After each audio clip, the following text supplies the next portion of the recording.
Welcome to Rewired for Great Success with Dr. Aimee Sanchez, neuropsychologist, executive coach, organizational development expert, award-winning best-selling author, and international speaker. Dr. Sanchez is on a mission to impact 1 million leaders through her thought leadership and specialized programs for women leaders. She is passionate about helping organizations strategize and draw a direct connection between leadership, diversity and inclusion, and organizational outcomes. Welcome to the conversation. All right. So glad to be back with you here again. So research done by Northwestern University has focused on how to solve the dilemma of getting more women into the C-suite and getting them into the funnel of the talent pipeline. There's some great strategies listed for organizations to be more proactive during the mentor hiring and promotions process. However, if you're a woman leader who is mid to senior level, or even a woman leader of color who has already engaged in many of these corporate sponsored strategies, and you still find yourself feeling undervalued and overlooked, today's episode is for you. So today I want to talk about navigating the politics of promotion and 3 things you need to know even before you start applying for that next level role. I want to begin by stating the old way of getting hired and promoted is gone. We are now looking in many cases at a flat professional landscape when it comes to corporate positions that have been impacted by the pandemic and remote work. The old way really involved a lot of in-person networking, remaining visibly top of mind with key decision makers, and even appearing to do more with less. Now there has really been a shift, and I've seen that shift kind of coming within the last 5 years, but I've seen it accelerated within the last year and a half, where those who are the most successful in C-suite positions are those who cannot just handle the tactical and be hands-on, but they can think strategically and exhibit transformational leadership.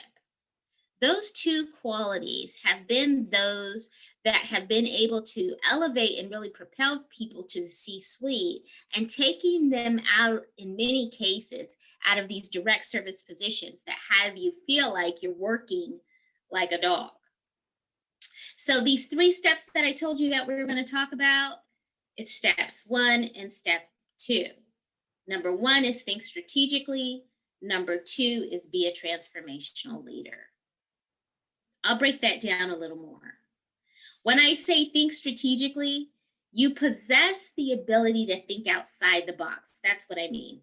The ability to think on your toes, and you can maintain a perspective of what's happening right now and in the future to come. Additionally, the part that becomes transformational about this style of leadership means that you can also cast a vision and that others become willing to follow you. So how do you do this when you're working virtually, remotely, or even globally? I believe this is step number 3. That is creating proximity. I really believe in the magic that happens with creating proximity because it allows you to achieve that closeness, but also the opportunity to develop authentic relationships with your team and collaborative partners. This involves being able to lead with intention and developing cross-sectional networks of support at every level of the organization. Now, if you're seeking to advance in an industry and not for a particular organization, I really believe the same idea applies.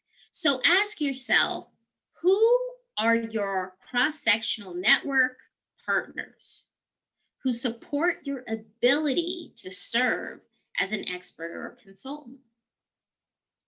Now, if you're preparing for a major promotion, pivot, or transition, what is your foundation built on? Do you have steps 1 through 3 in place? If not, it's time to start building.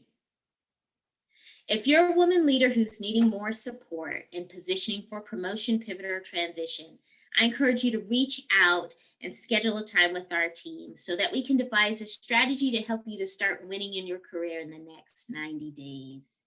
visit our website at dravsanchez.com. I hope that this episode has brought value to you. Remember, you are your own best advocate. Take care. I'll see you next time. Thank you for joining the conversation. Remember to subscribe, share, and join us next time.